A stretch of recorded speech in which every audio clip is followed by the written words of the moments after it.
Welcome to Recalibrate Reality, the future of New York. Our guest today is David Arena, the head of global real estate for JPMorgan Chase. David's responsible for the firm's global real estate portfolio, which includes over 7,000 properties comprising over 75 million square feet to support the firm's over 250,000 employees around the world. In this episode, David and I discuss how JPMorgan kept his team safe and productive throughout the pandemic. David also shared his views on what the office experience may feel like post-COVID and how sound public policy can serve as a catalyst for economic growth throughout the city. And so now, let's recalibrate reality with David Arena.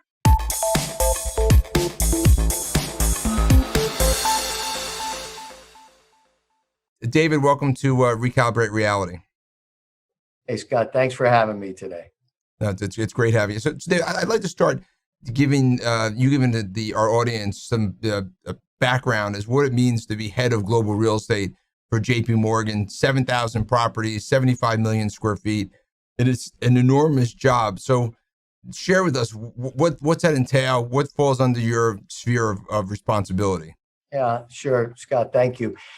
So first off, let me give you just a little bit of my background because that's how I ended up in corporate real estate. So I've been on literally every side of the real estate business: development, design, construction, property management, leasing, investing, and then ultimately corporate real estate. And you're right, my remit here is to work with an incredibly talented group of all-stars who are responsible for the real estate which supports JPMorgan's business.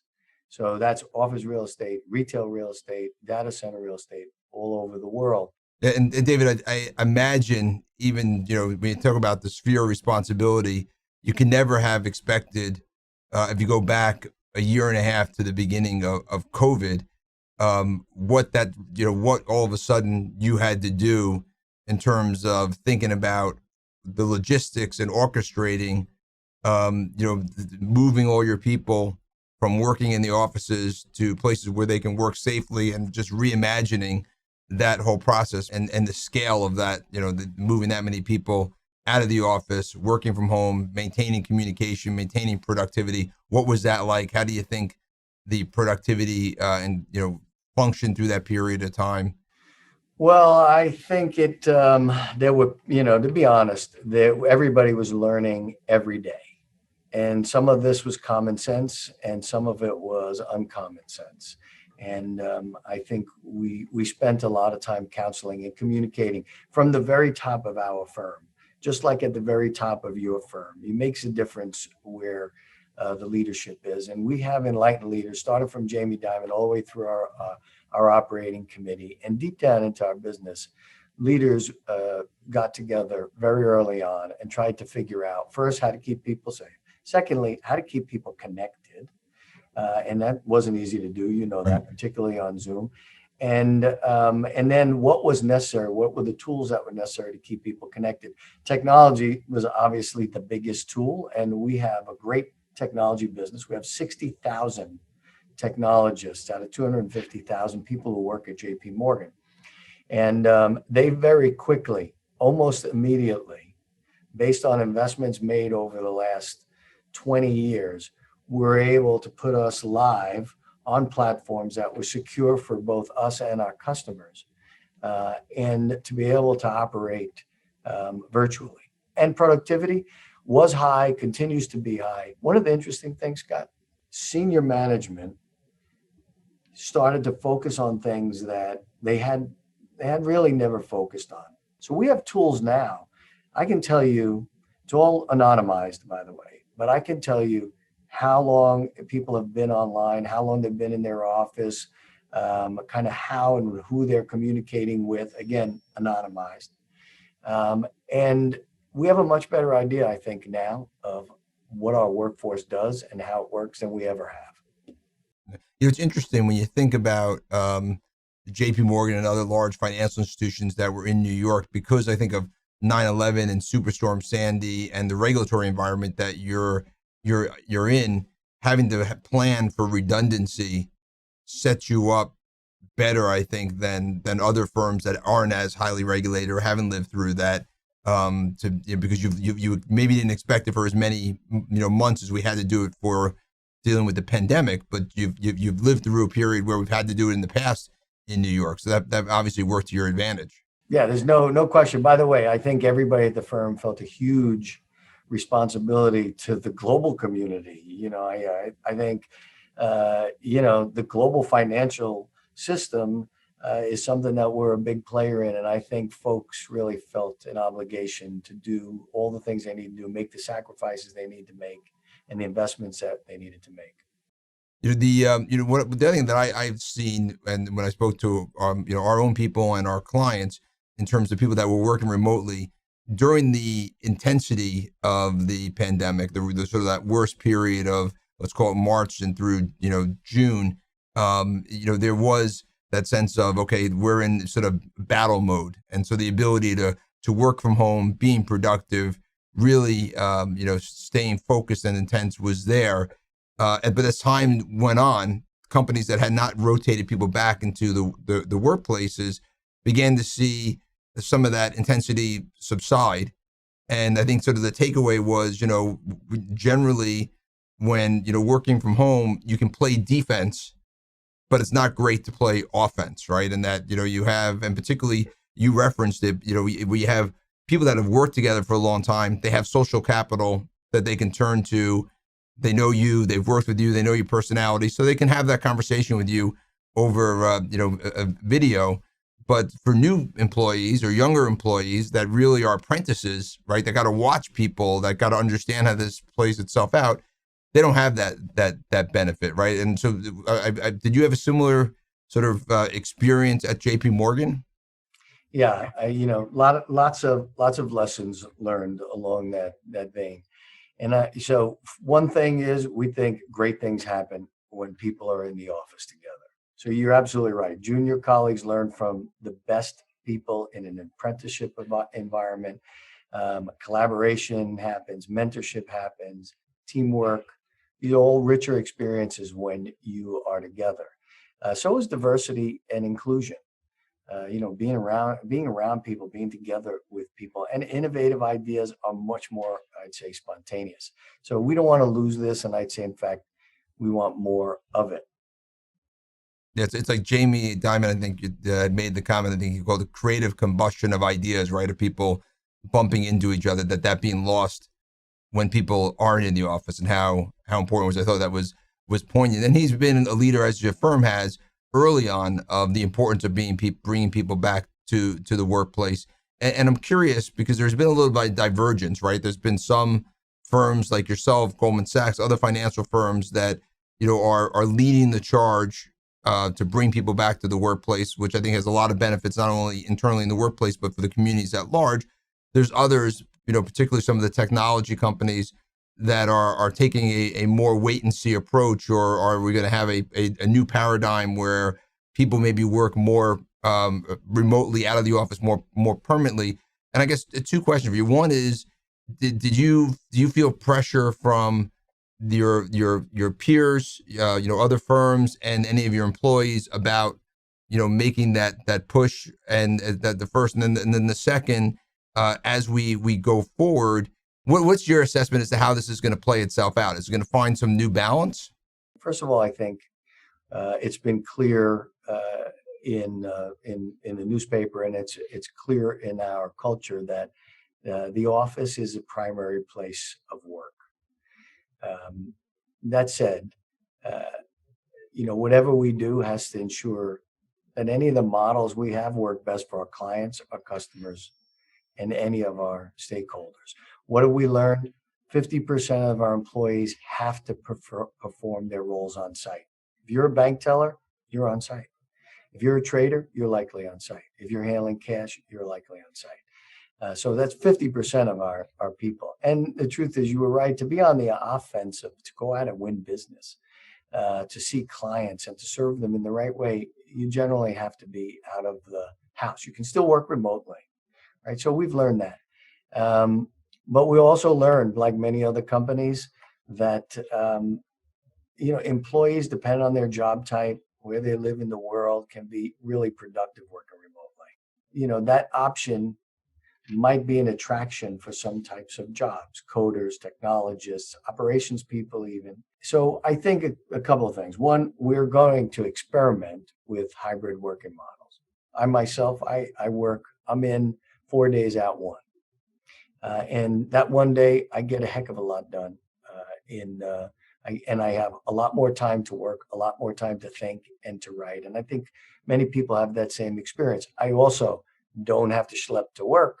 I can have a cup of coffee with my wife. So, this whole work-life balance, there's nothing new about it, but maybe now there's a moment to get it to get it right, or to get it a little more correct.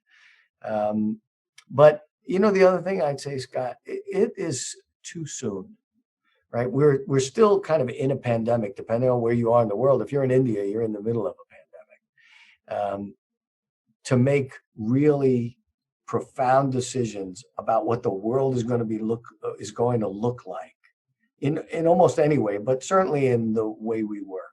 Yeah, I think it's really smart. I mean, I think there's a lot of people that have a hypothesis as to what's going to work, but we've never really done this before. So I think that you have to start putting this plan into action and monitor what's working, what's not working, where there's productivity, where there's engagement, and maybe different cohorts have different guidelines of hybrid work going forward. To your point, you mentioned India and other places. New York, it's been amazing to me to watch how fast New York has bounced back. We have now over 70% of New Yorkers have at least one dose of the vaccine.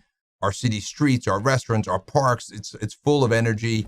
People are moving back to the city. We're seeing record level of leasing for apartments and home sales. And so are you now at a point in terms of your offices in New York, at a level, what are you at 50%? What would you say you are today? And where do you think you'll be by the end of the year, assuming from a public health perspective, we maintain this level of stability? It's harder to bring people back than you would have thought. On the other hand, a lot of it has to do, or all of it has to do with human behavior and habits. And they say it takes 90 days to really fully form a habit. Most people have been home for a year or more. And so you have to change habits, and that doesn't happen quickly. That said, we've got roughly around the world 240 large locations, global metro areas in which we do business. 210 of them have reopened. And on May 17th, we opened most of those markets up to 50% seat capacity. We kept our social distancing in place. Some of that is out of concern for our employees who were concerned. Some of it is out of abundance of caution. Things could change. And so we've invited 50% of those people in. And in New York, I would say of the 50% we've invited back, on average, 60% of the employees are in every day. And that's an average. Sometimes it's higher. Some days, Mondays and Fridays, we find it's a little lower. A couple things. One, you use the word invite people back. You're inviting people back to the office versus, mandating people back, even if it's under flexible terms, which I thought is interesting as a concept. Was that something that I guess is when you're talking about that time frame, there'll be some point where people are going to be expected to be back, and that invitation will be more of a mandate, I imagine, right? Yeah, I think it's, words are powerful and they can be misconstrued. And we spend a lot of time on words, whether it's an invitation, an encouragement, an expectation, or a mandate. So I think role models, leaders have to be in the office if they want people to be in the office, encourage people to come back strongly. It's not just because the office is the better experience or because the workplace is the only experience. It's not. It's also for all the other people who make up society, or at least the pre-pandemic society, restaurant owners and others, who make their living on people being in thriving cities. And so, a little bit is you do it because it's the right thing to do.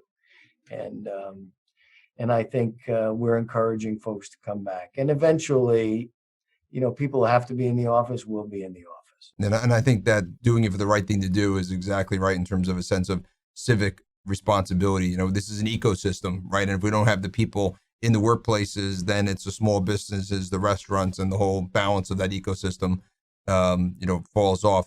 When you think of a broader employee base, there's challenges for a lot of people to work at home, whether that's they live in a small apartment, they have children, there's noise, it's not conducive to being able to work. Have you given thought to ways in which people can have the work-life balance of working remotely, not necessarily having to take that long commute, but still, getting the benefit of being closer to home? Yeah, I think we absolutely have thought about that. And by the way, you and others have thought about this for years. You've made investments in downtown small cities like New Rochelle, for instance. Right. I'm moving my family, my wife and I are moving to downtown Rye.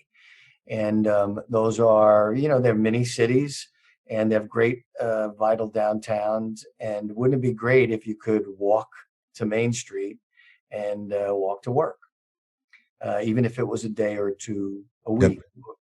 And I think those experiences we're going to try to make those happen. We have an incredible branch system. We have 5,500 branches in the United States. And those branches are often on Main Street in New Rochelle or in Rye. And so you could say, in a way, it's time to bring the real estate to the people, not wholesale, but in certain instances. So that's one way of doing it. Another way for big companies, for sure. Let's take the Metro New York area. We have offices on the coast of Jersey and Jersey City. We have maybe 8,000 people plus or minus. We have big offices in Metro Tech in Brooklyn. We have offices on the island of Manhattan. And if you looked at the way things have evolved over time, very often the people who are working in Jersey City live in Long Island or in Brooklyn, and the people who are in Brooklyn live in Jersey City, and the people who are in Manhattan live in Jersey or Brooklyn.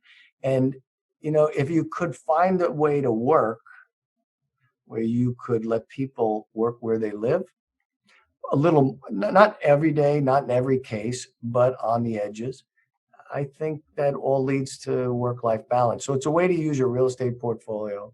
I think it will revitalize some smaller cities and towns, and Yeah, we're going to do that.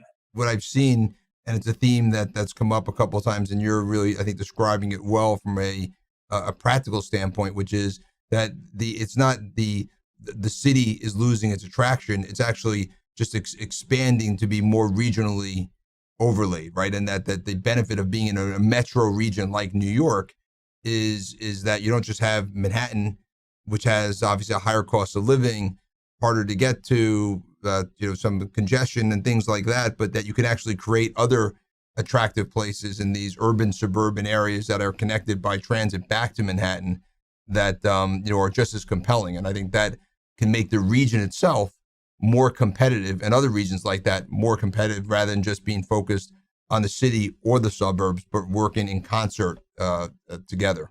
I think you're absolutely right. It's not one or the other. And, the problem with making a forecast in the middle of an unprecedented pandemic about cities is that it's unprecedented.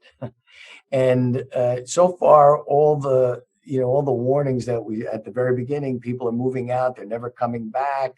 Rents are never going to come back on the residential side, et cetera, et cetera. That's not happening. What's happening is kids are coming back into Manhattan. People are coming back to cities like Manhattan. And in a way, I was thinking about it this morning. If you look at history as a way to maintain perspective, and you just think about London during World War II, and you say, okay, well, here's a place that was literally bombed to shreds. And yet London, 60 years later, is as vital as it's ever been.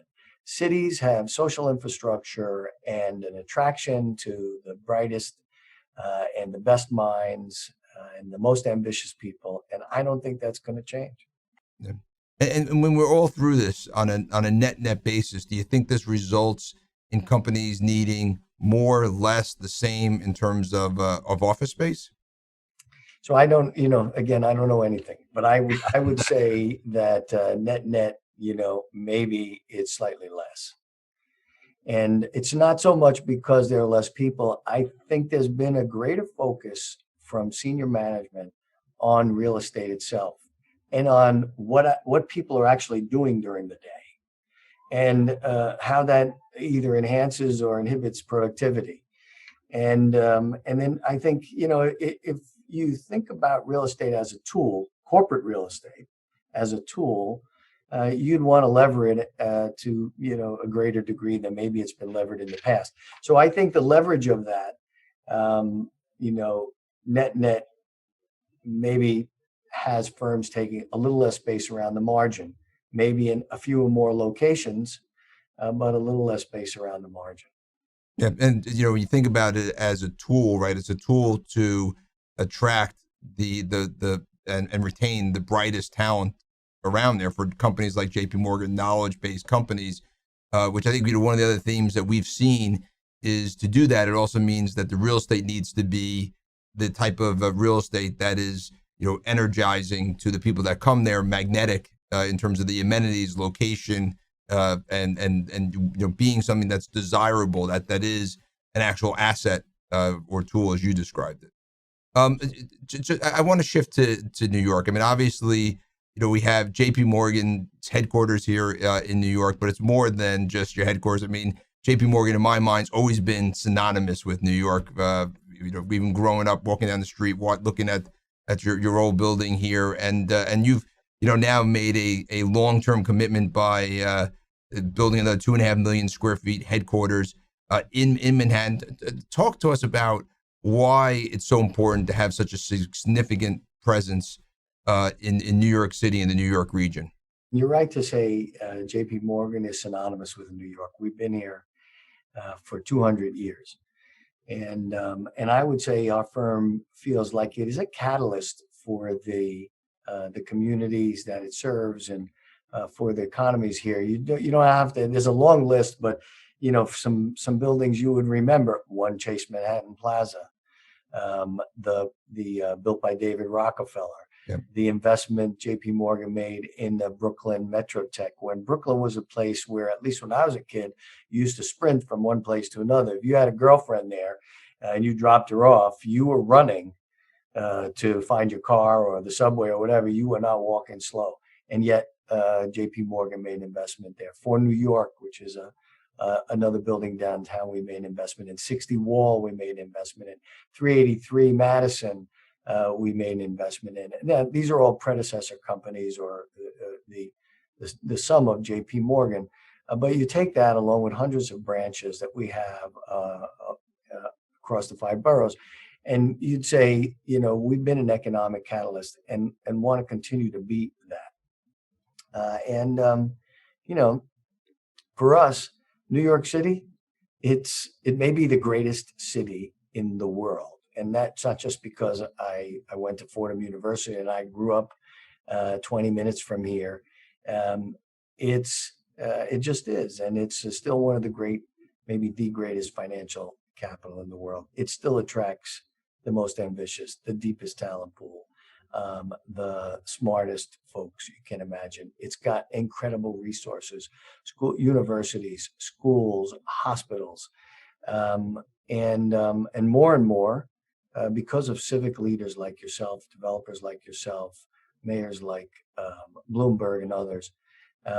We're a leader in the technology business, and we have an unparalleled cultural infrastructure of museums, and the list goes on and on. The great restaurants, the great hotels. It's just an incredible social infrastructure. So why wouldn't we want to be here? And as you think about your future in New York, you guys really been at the forefront of realizing that even the type of space, and you were going through the list of your historic buildings that JPMorgan and its predecessor companies were in, was sort of always moving to where was the talent wanted to be. What was the future of the workplace, and post-COVID, that's a big issue, right? Which is that there's this flight to quality. The workplace needs to be much more engaging, much more about being part of a community.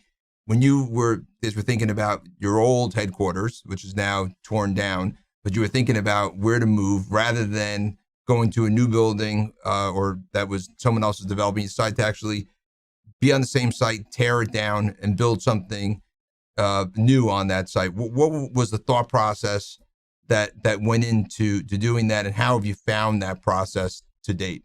Big companies like us, and I would say almost any company, is in search of the right labor. The real estate is a secondary consideration. It's always to find the right people and to make them happy and productive. But your question about why we chose to stay in place is easy. Why we chose to stay in place is it's Park Avenue and the corner of 48th Street is probably the greatest location in the greatest city in the world. At the end of the day, our first consideration really was an economic one. And you might think tearing down a building and putting a new building up is an uneconomic endeavor, but really it wasn't. In the end, it was kind of the most cost-effective solution, believe it or not. A lot of it happened because of good public policy. So the changes that brought about it were really the changes in the East Midtown zoning district. And those were started years ago under Bloomberg, and I think worked their way through. And when they were ultimately approved by de Blasio, we were able to take a building that, let's just use rentable square feet, that was 1.5 million square feet on a site, maxed out on a site, actually overbuilt on a site, and make it 2.5 million square feet. That's 1 million square feet of new FAR, make it more economical, consolidate properties around the city there and people around there.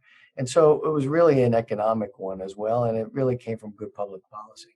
Yeah, that's a really good point, and worth just emphasizing, right? Which is because people don't appreciate, when public policy is being debated, how it ultimately results in things like we've seen around Grand Central, right? Which was this concept that if New York was going to remain competitive, we had to take these their best locations, but be able to provide modern 21st century infrastructure and buildings in those locations. And so creating a zoning to encourage it. And then you were speaking about Grand Central, providing East Side access, which was already taking a great transit hall and system, but basically adding a whole nother station of 8 tracks underneath the existing Grand Central, so people from Long Island can go there versus going to Penn Station. So it's easier for workforce. So you're right. These were public policy decisions that were ingredients that made it such a compelling location, and shouldn't be something that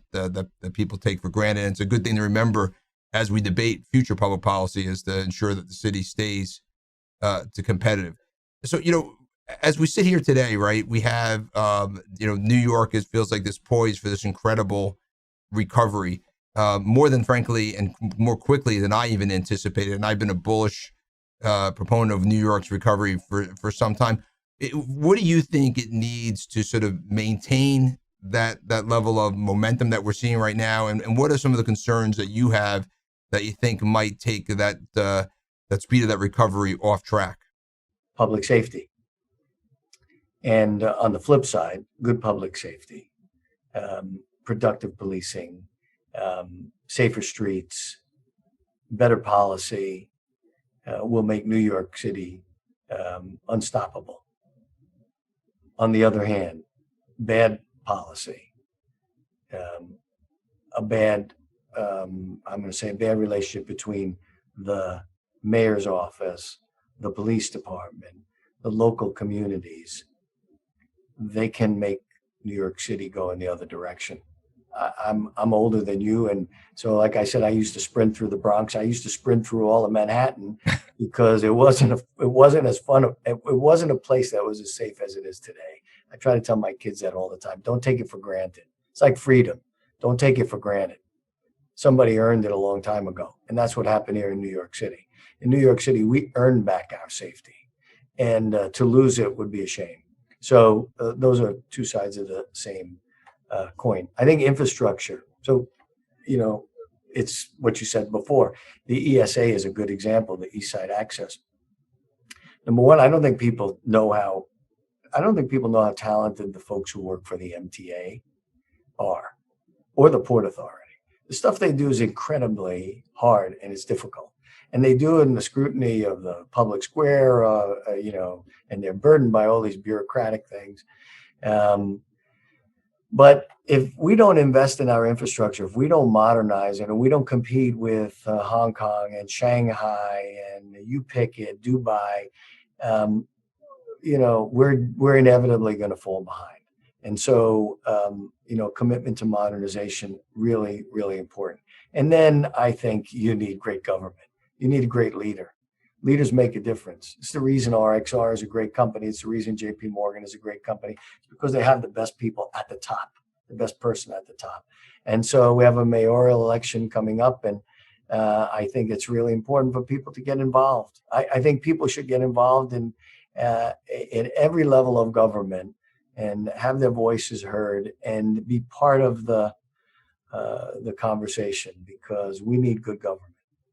Right. And I think, to your point, it's not just good leaders in government, but good leaders in business and civic organizations where this public-private partnership that has, JPMorgan has leaned into, and firms like ours have leaned into, is the only way to really achieve these great things. And, one of the areas that JPMorgan's done a lot of work in is, and Jamie Dimon's been very vocal on, is dealing with structural inequities in some of the underserved, but disproportionately hurt communities of color in New York and around the country. And one of the things coming out of COVID that's worried me is that if we have this great recovery, this really fast rebound, this V-shaped recovery, that those underserved communities, the challenges they have that are structural, aren't ever going to really be dealt with, because we're going to be, we're past that crisis, we're moving on. And the income inequality that existed pre-COVID gets wider and wider. And I would just be interested in hearing how JPMorgan thinks about, some of the initiatives that you have to support those underserved communities, and the sustainability through the good times and the bad times. I think everyone at the firm, and really starting with Jamie, wants to contribute to the communities with, I would say, the world community, right? So, but specifically, your question is about the racial wealth divide. And I'd say the firm is intensifying our efforts. And we're doing it with actions, not just words, with deeds, not just words. So one, we're promoting and expanding our affordable housing and home ownership for underserved communities. How are we doing that? We're committing $8 billion in new mortgages and 40,000 home purchase loans for Black and Latinx households. We're financing an additional 100,000 affordable rental units. And to do that, we'll provide $14 billion in new loans for underserved communities. We're going to help grow Black and Latinx owned businesses. So we'll provide 15,000 loans to small businesses in the majority Black and Latinx communities. And we'll do this by delivering $2 billion in loans. We'll spend as a firm, another $750 million with Black and Latinx suppliers. And, our commitment doesn't really stop there. We want to improve the health of the financial health and access to banking in Black and Latinx communities, and we'll help 1 million people over the next few years open low-cost checking and savings accounts. As a firm, we are committed and have been to accelerating our investment in our employees, building a more diverse and inclusive workforce. A big part of some of these conversations we've had is the need to renegotiate the social compact in terms of business and government and social responsibility. And it's great to hear the initiatives that JPMorgan has taken, and frankly, it's within the DNA of JPMorgan in terms of having that social responsibility at the forefront of one of your values and sort of pillars of growth. And then that's something I think, the more that JPMorgan can serve as a role model for other companies like that, the better, because I do think it takes a village for cities like New York and regions like New York to thrive. You mentioned the mayor, and we're going to have a new mayor. Eric Adams won the Democratic primary, and so we'll see. It's likely that he will be that next mayor. In a sit down with him, would there be any advice that you would give him, in terms of helping him be as successful as he can in this critical time in our city's history? What I would say to Eric Adams with relating to the business community is be a friend to the business community, be more accessible, try to understand the benefit of jobs, because jobs are what give people self-respect and the ability to raise their families and to pull themselves out of poverty and to move ahead. And companies like ours, we supply lots of jobs, and the ecosystem we create around us creates lots of jobs. So I pay more attention to the businesses that are here. I make it a little easier on them to do business. And I think that would be a great change. Yeah, I mean, I think for all of us to really have a city that is more equitable, more prosperous, and more sustainable, it's really going to require a partnership of business and government coming together. We can't have a tale of two cities. It's got to be one city, one vision, and all of us responsible for making that vision a reality. So I think that's good advice. And I think I think JPMorgan and some of the programs that you just went through and your commitment to this city really helps on that front. So David, thank you for taking the time to sharing with us your thoughts on how we're going to recalibrate reality for a post-COVID world. Good luck with all the things that you have in front of you, and thank you for your leadership and helping our city recover and thrive on the other side. Well, thanks for having me today, Scott. And as the Irish say, I'll see you a little further up the road. See you soon. Be well, my friend. Be safe. Thank you. That concludes this week's episode of Recalibrate Reality. Throughout its history, JPMorgan has been with New York through good times and bad. So as we emerge from the worst of COVID-19 to rebuild a New York City that's more prosperous and more equitable than before, it's critical that our city's private sector institutions like JPMorgan be a part of the conversation. Thank you again to David Arena and JPMorgan Chase. Thank you to the Regional Plan Association, the 92nd Street Y, and to the team for making this week's episode possible. I'm Scott Rechler from 75 Rockefeller Plaza in New York. See you next week.